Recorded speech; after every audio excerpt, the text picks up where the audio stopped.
अल्हम्दुलिल्लाह वस्सलातु वस्सलाम अला रसूलिल्लाह व अला आलिहि वसहबि अजमईन अम्मा बाद अऊज़ु बिल्लाहि मिनश शैतानिर रजीम बिस्मिल्लाहिर रहमानिर रहीम वमा खलक़तुल जिन्ना वल इंसा इल्ला लियअब्दुन बिस्मिल्लाहिर रहमानिर रहीम अल्लज़ी खलक़ल मौता वल हयाता लियब्लुवकुम अय्युकुम अहसनु अमला रब्बि इश्रह ली सदरी व यस्सिर ली अमरी वहलुल उक़दतम मिन लिसानी यफ़क़हू क़ौली। শ্রদ্ধেয় বিশেষজ্ঞগণ, বক্তাগণ, অতিথিবৃন্দ, শ্রদ্ধেয় গুরুজনেরা, প্রিয় ভাই ও বোনেরা এবং সেই লাখ লাখ দর্শক যারা টিভিতে বসে এই অনুষ্ঠানটা দেখছেন, আপনাদের স্বাগত জানাই ইসলামিক সম্ভাষণে। আসসালামু আলাইকুম ওয়া রাহমাতুল্লাহি ওয়া বারাকাতুহু। আল্লাহর দয়া, শান্তি এবং রহমত আপনাদের সবার উপরে বর্ষিত হোক। আজকে আমাদের এই 10 দিন ব্যাপী আন্তর্জাতিক কনফারেন্সের শেষ দিনে আমি আপনাদের সামনে শেষ লেকচারটা দিচ্ছি। আমার এই লেকচারের বিষয় হচ্ছে আমাদের এই জীবনের উদ্দেশ্যটা কি। আমাদের মধ্যে কতজন মানুষ আসলে এই ব্যাপারটা নিয়ে চিন্তা করেছেন যে আমাদের জীবনের উদ্দেশ্যটা কি? আমাদের মধ্যে কতজন এই ব্যাপারটা নিয়ে ভেবেছেন যে আমাদের এই অস্তিত্বের উদ্দেশ্যটা কি? আমরা এখানে কি করছি? এখানে কেন এসেছি? আসুন এবার এই ব্যাপারটা আমরা বিশ্লেষণ করে দেখি। আমি এখানে দর্শকদের অনুরোধ করব, আপনাদের মধ্যে কেউ যদি কখনো এটা চিন্তা করে থাকেন যে আপনার জীবনের উদ্দেশ্যটা কি, তাহলে দয়া করে হাত তোলেন। আমি জানতে চাচ্ছি এখানে দর্শকদের মধ্যে কতজন এটা নিয়ে চিন্তা করেছেন যে আমাদের জীবনের উদ্দেশ্যটা কি।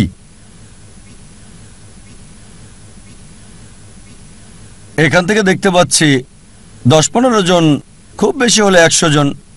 এখানে প্রায় 1 লাখ মানুষ আছেন। এটা 0.1%-এরও কম। অনেকে হয়তো হাত তুলতে লজ্জা পাচ্ছেন, তারপর এটা বলতে পারি যে এই মানুষের মধ্যে 0.1%-এরও কম এই ব্যাপারটা নিয়ে চিন্তা ভাবনা করেছেন যে আমাদের জীবনের উদ্দেশ্যটা কি। এখন আমাদের জীবনের উদ্দেশ্যটা কি এটা নিয়ে জানা খুবই কি জরুরি। আপনাদের আমি একটা উদাহরণ দিচ্ছি। মনে করেন একজন লোক হাঁটতে হাঁটতে একটা মোড়ের উপরে আসলো, তখন সে আরেকজনকে জিজ্ঞেস করলো, এই রাস্তাটা কোন দিকে গেছে ভাই? সেই পথিক বলল, আপনি কোথায় যেতে চান? লোকটা বলল, যে কোনো জায়গায়। তখন পথিক বলবে, যে কোনো পথে চলে যান, কোনো সমস্যা হবে না। এখানে এই লোকটার কোনো উদ্দেশ্য নেই।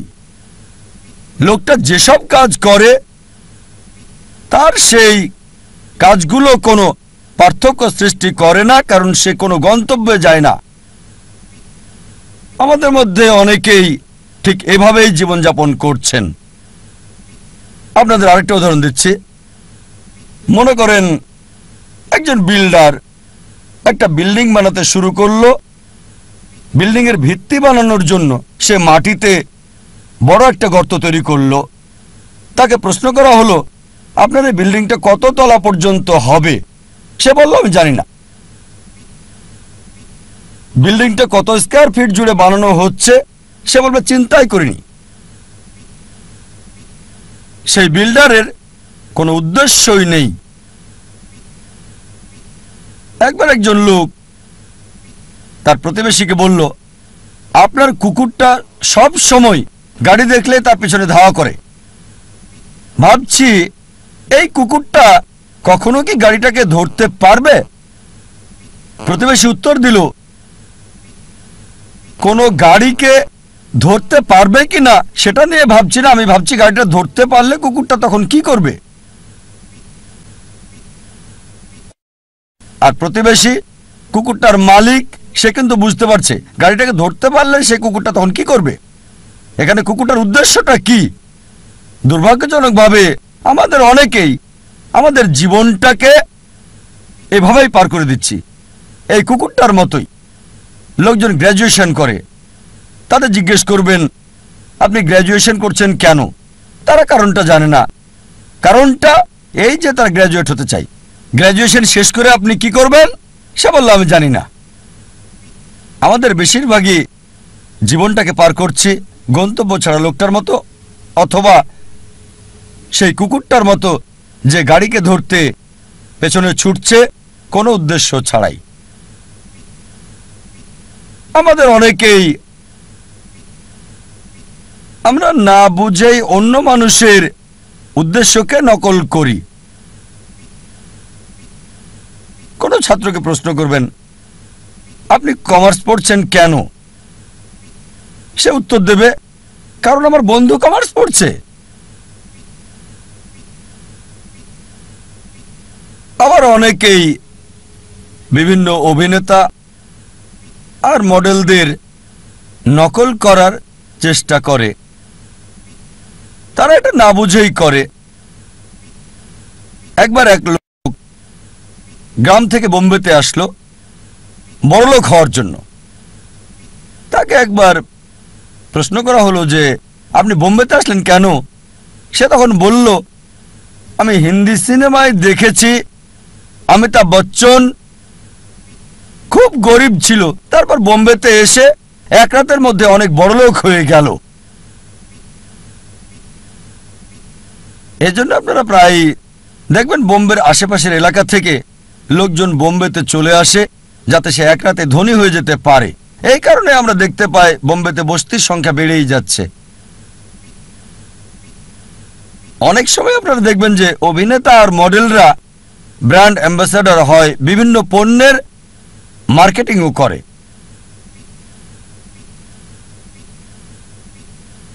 একজন একটা নতুন গাড়ি কিনলো, হুন্ডাই i10।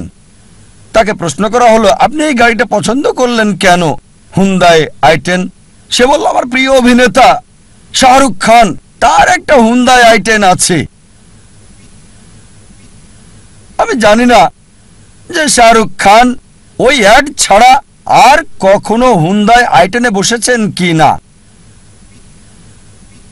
তিনি হয়তো চালান মার্সিডিজ অথবা BMW অথবা এরকম কিছু। আমার সন্দেহ তার i10 আছে কিনা। শাহরুখ খান মডেল হয়েছেন ঘড়ির, ট্যাগ হিওর ঘড়ির। তিনি ব্র্যান্ড অ্যাম্বাসেডর এই বিখ্যাত ট্যাগ হিওর ঘড়ির। আর আমরা দেখি যে অনেক ভক্তই তার এই ঘড়ি কিনে থাকে। এখন শাহরুখ খানের অভিনয়ের সাথে এই ট্যাগ হিওরের সম্পর্কটা কি? এই ট্যাগ হিওর ঘড়িটা কি তার অভিনয়ের ক্ষেত্রে কোনো সাহায্য করে যাচ্ছে? আমার তো মনে হয় শাহরুখ খান বিখ্যাত হওয়ার পরে এই ট্যাগ হিওর ঘড়ি পরেছেন। এরকম বিভিন্ন উপায়ে মিডিয়ায় পণ্যের মার্কেটিং করা হয়। আর দুর্ভাগ্যজনকভাবে আমরা অন্য মানুষকে নকল করার চেষ্টা করি, বেশিরভাগ সময় কিছু না বুঝেই। মনে করেন একজন ধনী লোক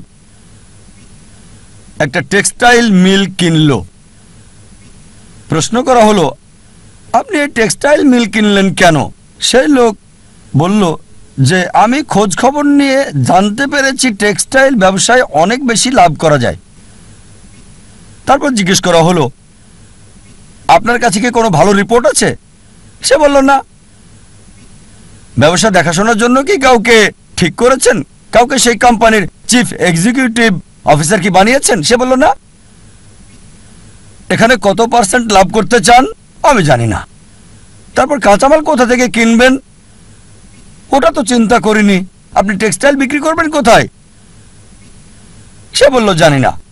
আপনার কি মনে হয় এই মিল মালিক টেক্সটাইল ব্যবসায় কোনো লাভ করতে পারবে? আবার ধরেন আরেকজন লোক, তার একটা উদ্দেশ্য, তার উদ্দেশ্য হচ্ছে পৃথিবীর সেরা বিজ্ঞানী হওয়া। সে কি করলো? সে তখন পৃথিবীর প্রথম মানুষ আদম আলাইহিস সালাম থেকে শুরু করে এ পর্যন্ত মানুষের ইতিহাস পড়ল। এভাবে অনেক পড়াশোনা করে জানতে পারল যে পৃথিবীর ইতিহাসে এ পর্যন্ত সবচেয়ে সেরা বিজ্ঞানী স্যার আইজ্যাক নিউটন। আর এই কথাটা সঠিক। এটা জানার পর সে কি করলো? নিউটনের মতো হওয়ার জন্য সে মাথার চুল লম্বা রাখতে লাগলো, আইজ্যাক নিউটনের মতো কার্লি। তারপর জুতা পরতে লাগলো তার মতো। তারপর সে জামা কাপড়ও পরতে লাগলো। সেই লোক কি নিউটনের মতো বিজ্ঞানী হতে পারবে? তার একটা উদ্দেশ্য আছে, তবে প্ল্যানিংটা হচ্ছে ভুল। প্ল্যানিং অবশ্যই আছে, সে বিজ্ঞানীদের নিয়ে পড়াশোনাও করেছে, কিন্তু প্ল্যানিংটা ছিল ভুল। এবার মূল প্রশ্নে আসি যে আমাদের জীবনের মূল উদ্দেশ্যটা কি? পৃথিবীতে আমাদের এই অস্তিত্বের উদ্দেশ্যটা কি? আপনাদের কি মনে হয় কে এই প্রশ্নের সঠিক উত্তরটা দিতে পারবেন যে পৃথিবীতে আমাদের জীবনের উদ্দেশ্যটা কি? কে? ডাক্তার জাকির নায়েক পারবেন? অবশ্যই এর উত্তর হবে না। তাহলে কি বিজ্ঞানীরা এই প্রশ্নের উত্তর দিতে পারবেন? এবার উত্তর না। তাহলে কি দার্শনিকরা এর উত্তর দিতে পারবেন? তারাও পারবেন না। এই প্রশ্নের সবচেয়ে সেরা উত্তর যে আমাদের জীবনের উদ্দেশ্যটা কি, এর উত্তর দিতে পারবেন আমাদের স্রষ্টা সর্বশক্তিমান আল্লাহ সুবহানাহু ওয়া তাআলা। আমার লেকচারের শুরুতে পবিত্র কোরআনের একটা আয়াত বলেছিলাম, সূরা জারিয়াত অধ্যায় 51 আয়াত 5 ও 6। এখানে আল্লাহ বলেছেন, ওয়ামা খালাকতুল জিন্না ওয়াল ইনসা ইল্লা লিয়াবুদুন। আমি জিন এবং মানুষকে সৃষ্টি করেছি আমার ইবাদতের জন্য।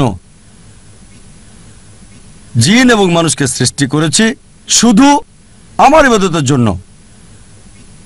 এখানে আরবি শব্দ হচ্ছে ইবাদা, মূল শব্দ আব্দ থেকে এসেছে, যার অর্থ চাকর, এর মানে দাস। ইবাদা মানে নির্দেশ পালন, মানে গোলামি, এর মানে অনুগত, সমর্পণ করা। সংক্ষেপে ইবাদা মানে গোলামি বা আল্লাহ সুবহানাহু ওয়া তাআলার নির্দেশ মান্য করা।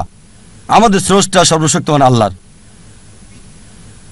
যা কিছু আল্লাহ সুবহানাহু ওয়া তাআলা সর্বশক্তিমান আল্লাহ নির্দেশ দিয়েছেন আমরা মানি, এটাই হচ্ছে ইবাদা, এটাই প্রার্থনা। যেমন ধরেন আল্লাহ সুবহানাহু ওয়া তাআলা বলেছেন 5টি পিলার মানতে হবে। যদি তাওহীদে বিশ্বাস করেন যে কোনো উপাস্য নেই আল্লাহ ছাড়া, তাহলে ইবাদত করছেন, আপনি আল্লাহর উপাসনা করছেন। যদি প্রার্থনা করেন, সালাহ আদায় করেন, আপনি ইবাদত করছেন, আল্লাহ সুবহানাহু ওয়া তাআলার উপাসনা করছেন। যদি যাকাত দেন, বাধ্যতামূলক দান, ইবাদত করছেন, আল্লাহ সুবহানাহু ওয়া তাআলার উপাসনা করছেন। যদি রোজা রাখেন, ইবাদত করছেন, আল্লাহ সুবহানাহু ওয়া তাআলার উপাসনা করছেন। আল্লাহ কোরআনে বলেছেন যে প্রতিবেশীর হক আদায় করতে হবে, তাই যদি প্রতিবেশীর হক আদায় করেন, যেহেতু কোরআন বলছে সূরা মাউন অধ্যায় 107 আয়াত 7, তাহলে ইবাদত করছেন, আল্লাহ সুবহানাহু ওয়া তাআলার উপাসনা করছেন। যদি বিরত থাকেন যেগুলো থেকে সর্বশক্তিমান স্রষ্টা আল্লাহ সুবহানাহু ওয়া তাআলা বিরত থাকতে বলেছেন, তাহলে আপনি ইবাদত করছেন। যদি মদপান থেকে বিরত থাকেন, আপনি ইবাদত করছেন। যদি শুকর না খান, তাহলে আপনি ইবাদত করছেন, আল্লাহ সুবহানাহু ওয়া তাআলার উপাসনা করছেন। যদি বিরত থাকেন চুরি করা থেকে, ধোঁকা দেওয়া থেকে, মিথ্যে বলা থেকে, আপনি ইবাদত করছেন, আল্লাহ সুবহানাহু ওয়া তাআলার উপাসনা করছেন। সংক্ষেপে আল্লাহ সুবহানাহু ওয়া তাআলার নির্দেশ মান্য করলে, নিজের ইচ্ছাকে আল্লাহর কাছে সমর্পণ করলে আপনি ইবাদত করছেন, আপনি আল্লাহ সুবহানাহু ওয়া তাআলার উপাসনা করছেন। আর মানুষের প্রতিটি কাজই ইবাদত বললে গণ্য হবে যদি দুটি শর্ত মানেন। এক নম্বর হচ্ছে কাজটি করা হবে কেবলমাত্র আমাদের স্রষ্টা আল্লাহ সুবহানাহু ওয়া তাআলার সন্তুষ্টির জন্য। 2 নম্বর হচ্ছে কাজটি করা হবে সুন্নাহ অনুসারে, সর্বশেষ এবং চূড়ান্ত নবী মুহাম্মদ সাল্লাল্লাহু আলাইহি সাল্লাম যেভাবে করেছেন। যদি আপনার কাজে এই দুটো বিষয় থাকে, প্রতিটি কাজই ইবাদতের অন্তর্ভুক্ত হয়ে যাবে, প্রার্থনা বলে গণ্য হবে। যখন কোনো যন্ত্র কিনেন, সেই যন্ত্রের সাথে একটা নির্দেশিকা বই দেওয়া হয়। যদি আপনি মানুষকে মেশিন বলে ধরেন, তাহলে একমত হবেন যে মানুষ হচ্ছে সবচেয়ে জটিল মেশিন এই পৃথিবীর বুকে। আপনার কি মনে হয় না এই মানুষের জন্য এই মেশিনের নির্দেশিকা বই দরকার আছে? মানুষের জন্য সর্বশেষ এবং চূড়ান্ত নির্দেশিকা বই হচ্ছে পবিত্র কোরআন। পবিত্র কোরআন আল্লাহ সুবহানাহু ওয়া তাআলার সর্বশেষ এবং চূড়ান্ত নির্দেশ, যা সর্বশেষ ও চূড়ান্ত নবী মুহাম্মদ সাল্লাল্লাহু আলাইহি ওয়াসাল্লামকে দেওয়া হয়েছে। সর্বশেষ ও চূড়ান্ত নির্দেশিকা মানব জাতির জন্য। কোনটা করবে আর করবে না, কিভাবে একজন মানুষ জীবনযাপন করবে, তা দেওয়া আছে এই নির্দেশিকা বই পবিত্র কোরআনে।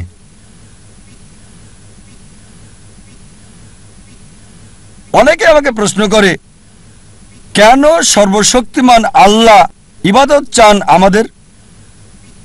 আমাদের ইবাদত কি তার প্রয়োজন? কেন চান আমরা তার প্রশংসা করি? আল্লাহু আকবার, আল্লাহ মহান, সর্বশক্তিমান, আল্লাহ কি প্রশংসার প্রয়োজন? আল্লাহ উত্তর দিচ্ছেন পবিত্র কোরআনে, সূরা ফাতির অধ্যায় 35 আয়াত 15, হে মানুষ, তোমরাই আল্লাহর মুখাপেক্ষী, আর আল্লাহ সকল অভাব মুক্ত, সকল প্রশংসা তার। কোরআন বলছে সূরা ফাতিরে অধ্যায় 35 আয়াত 15, হে মানুষ, তোমরাই আল্লাহর সাহায্য প্রার্থী, আল্লাহ সকল অভাব মুক্ত, প্রশংসা কেবল তারই। আমাদেরকে আল্লাহ সুবহানাহু ওয়া তাআলা ইবাদত করতে বলেন, তার প্রশংসা করতে বলেন, তার ভালোর জন্য নয়, আমাদের ভালোর জন্য। যখন আল্লাহু আকবার বলি, এটা আল্লাহকে মহান করে না, আল্লাহ এমনিতেই অতি মহান। আপনি আল্লাহু আকবার বলেন আর না বলেন, তারপরও আল্লাহ অতি মহান থাকবেন, এতে আল্লাহ সুবহানাহু ওয়া তাআলার কিছু যায় আসে না। তবে আল্লাহ সুবহানাহু ওয়া তাআলা চান আমরা তার প্রশংসা করি, কারণ তিনি আমাদের মানসিকতা বোঝেন। আমরা মানুষরা যখন কারো প্রশংসা করি, যখন মহান বা বিখ্যাত কাউকে চিনি, আমরা সাধারণত তার কথায় মেনে চলি। যেমন ধরেন, আপনার মার হার্ট অ্যাটাক হয়েছে, আপনার কাছে একটা অপশন, একজন সাধারণ মানুষ এসে আপনাকে উপদেশ দিচ্ছে, আপনি কি তার উপদেশ মানবেন নাকি পৃথিবীর সবচেয়ে বড় হার্ট স্পেশালিস্টের উপদেশ আপনি মানবেন? সেই লোকটি আপনাকে ফ্রি উপদেশ দিচ্ছে, আপনি কার উপদেশ নেবেন? হার্ট অ্যাটাক হয়েছে আপনার মায়ের জন্য, পৃথিবীর বিখ্যাত হার্ট স্পেশালিস্টের উপদেশ নাকি সাধারণ লোকের? এটা স্বাভাবিক, কারণ জানেন হার্ট স্পেশালিস্ট বিখ্যাত, লোকজন তার প্রশংসা করে, আপনি তার উপদেশই মানতে চাইবেন। একইভাবে আল্লাহ সুবহানাহু ওয়া তাআলা আমাদের প্রশংসা চান, তিনি মহান, আল্লাহ অতি মহান, আল্লাহ সবকিছু জানেন, আল্লাহ মহাজ্ঞানী। তাই যখন আমরা বলি যে তিনি হচ্ছেন মহাজ্ঞানী, আর যখন তিনি আমাদেরকে উপদেশ দেন, আমরা অনুসরণ করতে চাই। যদি না মানেন তিনি মহাজ্ঞানী, মহাপ্রজ্ঞাশীল, তাহলে তার উপদেশ মানার সম্ভাবনা কম। তাই আল্লাহ সুবহানাহু ওয়া তাআলা আমাদের ইবাদত চান, প্রশংসা চান, তার উপকারের জন্য নয়, এটা আমাদের উপকারের জন্য। আল্লাহ বলেন সূরা ফাতির অধ্যায় 35 আয়াত 15, হে মানুষ, তোমাদেরই আল্লাহর সাহায্য দরকার, আর আল্লাহ কারো মুখাপেক্ষী নন, সকল প্রশংসা তারই।